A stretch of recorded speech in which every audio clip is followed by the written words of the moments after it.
Is it worth being a driving instructor in 2026? This video, I'm going to break down some key components so you can decide whether it's worth it or not. I'm going to be covering, is it worth being a driving instructor? How much can you actually earn as a qualified driving instructor in the UK? As a PDI, a potentially driving instructor, this is what we call a trainee, and a qualified driving instructor who's had lots of experience. I'm going to look at the working hours of a driving instructor and what's involved in order to earn that money, and also just go over the qualifying process. What do we need to qualify? Now at the very end of this video, I'm going to tell you an insight of the industry that you really need to know before you even consider doing this. And it's very scammy, and you need to know this, because if you don't know, you could make the wrong decision, and it will go wrong for you. It'll be terrible. So you must listen to the end. I'm just going to put my notes up here because I don't want to come off what I'm going to teach today. So first of all, is it worth becoming a driving instructor in 2026? Yeah, it's a very good career. It's one that doesn't suit everyone. You are a teacher, but potentially you can earn some good money once you're qualified for a long time. And I've been doing it for 24 years. I'm a grade A instructor, which is the highest grade, and you get to do loads of different things. So you can go into schools teaching, certain schools I do theory, then they got fleet management. So there's loads of like career prospects, and it's an industry which is going to be here for a long time yet. Even though we've got self-driving cars, you know, we're not really going to see much of a change, I don't believe, in the driving school industry for the next sort of 10-15 years plus. So it's a good position to be in. How much can you earn? Now this is a difficult one because it's all down to really how many hours you want to put in, but I'll give you a ballpark figure. First of all, there's two figures you've got to know, and one's gross income, so this is the amount you're totally going to bring in as a driving instructor, and then the other one's net income, which is what you earn after your bills. So essentially it's just like if you're an employee and you're on so much a year, by the time your tax and national insurance comes out, you'll get the remainder. And it's the same, you know, in this position as a driving instructor. You'll have a certain amount you can earn, and then the rest is going to be bills. Now you do get quite a few bills, so when you look at websites or companies, national companies, saying how much you could earn, you really need to take that with a pinch of salt, because there is a very high bill ratio within that you've got to deal with. So let's give you some figures. As a trainee instructor, so new into the industry, people don't know you, you're still going to earn a reasonable amount of money. And I would say that if you're doing, say, a 40-hour week, you're going to be roughly earning gross, I would say, about £1,500 a week, maybe slightly less. So the average driving school lesson can be, you know, for on the cheap side, around sort of £40 an hour. So, you know, if you do the maths on that, you know, then that works out, you know, a gross figure of like 1.6, something like that a week. Now that is a lot of money, but then when you've got to take our costs off, so your costs off that, you're looking at really allowing yourself a good £200 a week for the car, because you need to have a good reliable car. So wherever you get your car from, you know, just allow yourself £200 a week for the car. And then on top of that, you will have fuel costs. So on 40-hour week, you're roughly looking, you've got to really, you know, again, put the bills slightly higher, you know, maybe £100 a week on fuel. So out of the, you know, the 40-hour week, you're going to say that by the time you finish, you're going to be left with about £900 to £1,000 a week, which you know is not a bad income at all. But I mean, 40-hour week is quite a full-on week for a driving instructor, bearing in mind that, you know, you've got to drive between lessons where you don't get paid, but you know, that typically be over 5 to 6 days total, so it's not too bad. Now as you get more qualified and you earn more, and people get to know you, they choose to learn with you. So I'll give you an example. With me, I've done it for 24 years. I'm a grade A, plus I've also done additional training in different areas. So that makes me more specialized in what I do. I always attract very nervous drivers who know that when they're sat next to me, they're going to get a good lesson. And my pass rate is very high. So I command a higher price than the average driving school. And so in my earnings will be considerably higher. So you can get to a figure, I'll give you some idea, where my gross income can be 100,000 a year. But that is working a lot, and that is being at the top of your game, being the highest and the best you can, and being independent. So this is where you can aim for, and this is where you can get. But 100,000, of course, that is gross, and you do have bills to come off. So it relates really to the hours and the qualifications you do. Okay, the other thing then looking at is how many hours a week do you work? Well, you know, this job does suit people that work part-time. The only problem you've got with part-time is that you still have to, water there, you still have to cover your overhead. So your car costs the same to rent or to buy or to lease, whether you're doing 20 hours or 40 hours, it's not going to be much different. So your overheads are the same, but you can still come away with a few £100 a week part-time. A younger person getting into it, you know, quite happy to work 45. I know people who work 50 hours a week, financially can do very well of it.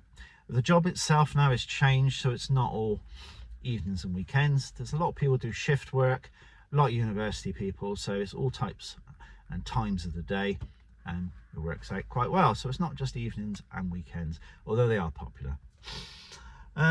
Qualification process. Now, this is a difficult one. You probably have looked into this, but there's 3 qualifying processes. You got your part 1, which is multiple choice, your part 2, which is a driving exam. You've got to show the examiner how well you can drive, and then we've got the part 3. The part 3, I would say, is the most challenging one, and this is a teaching exam where you'll teach your student how to drive, and that's being assessed by an examiner. Now nationally, across the UK, the pass rate on the final exam can be as low as 30%. Now I think that's shocking, I really do. And it's going to, you know, this bit goes on to the next piece. I'm going to tell you in a minute why it's like that. But the pass rates can be very low. Now the problem is the pass rate on the first one could be higher because it's a multiple choice questionnaire done on a computer. This gives you the confidence to go on, and then the part 2, although can be quite tricky, good bit of training, you'll pass it.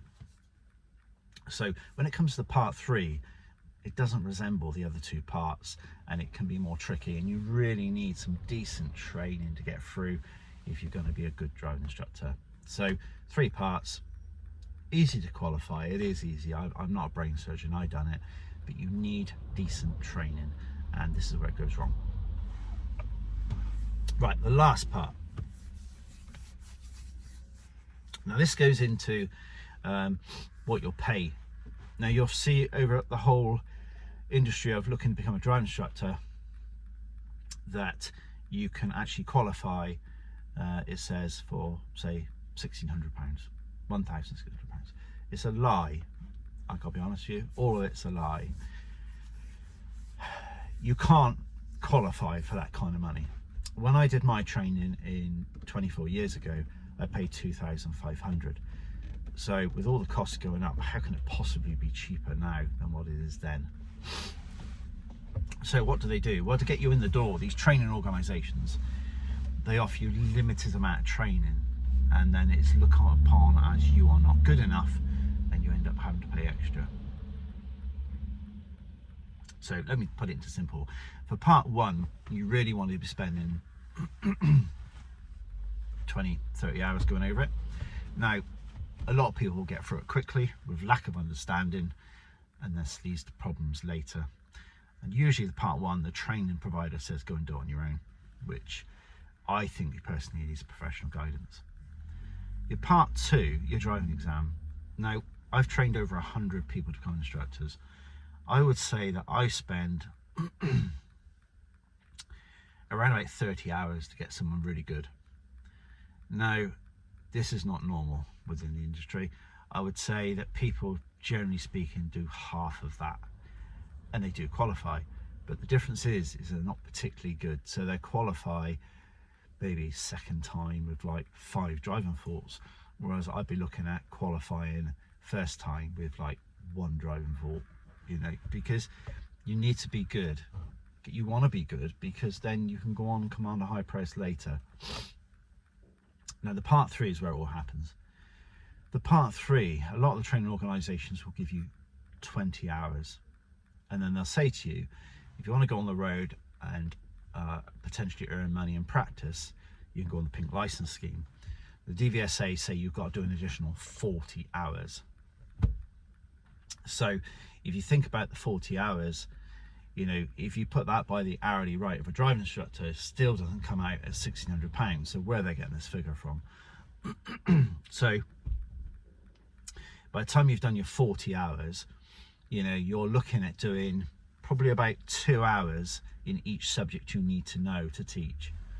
2 hours is not enough. You can't possibly learn something in 2 hours each subject.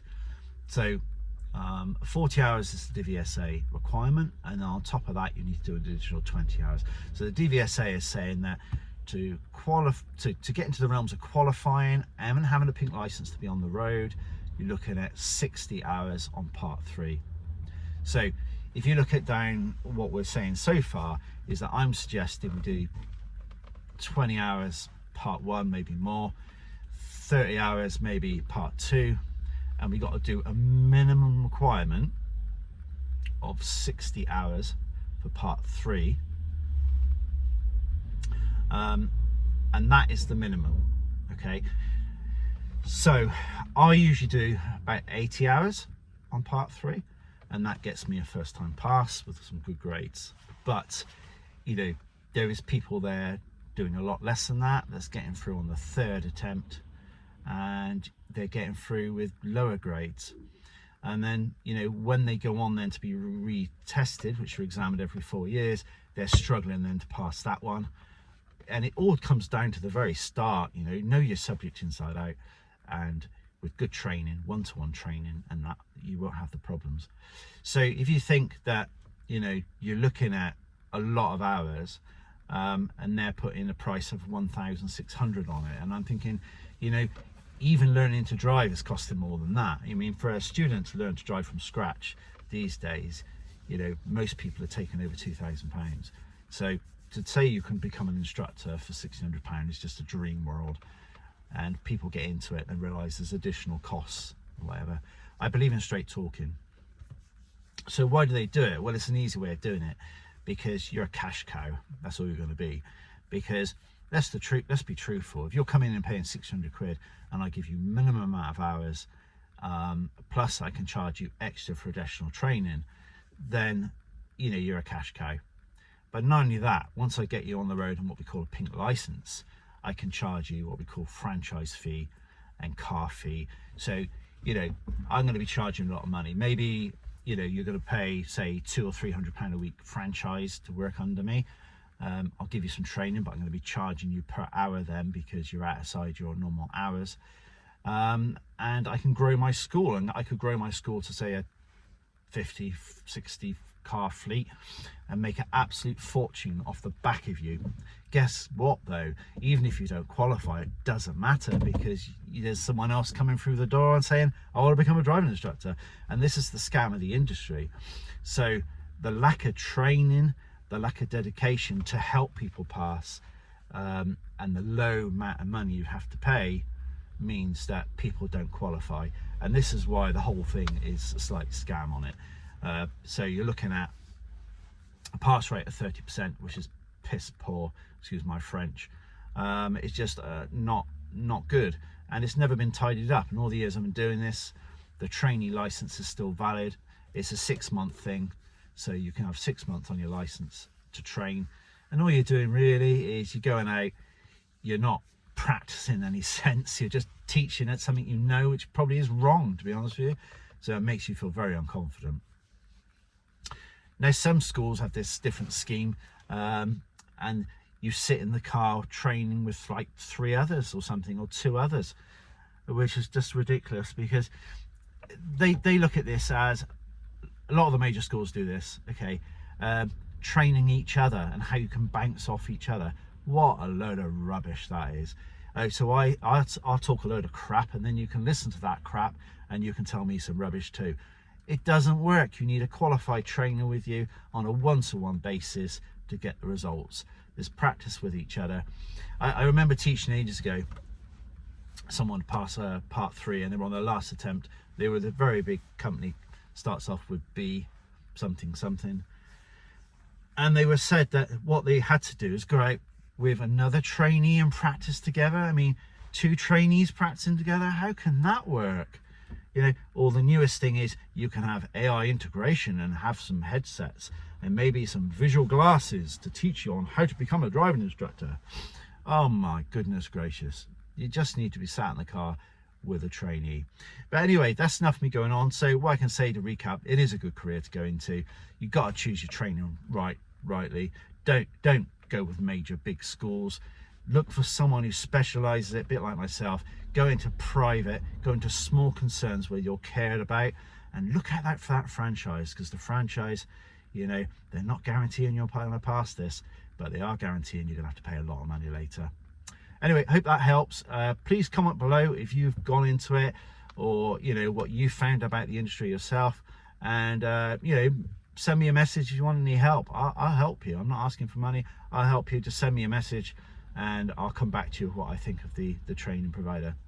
Thanks very much. Speak to you soon.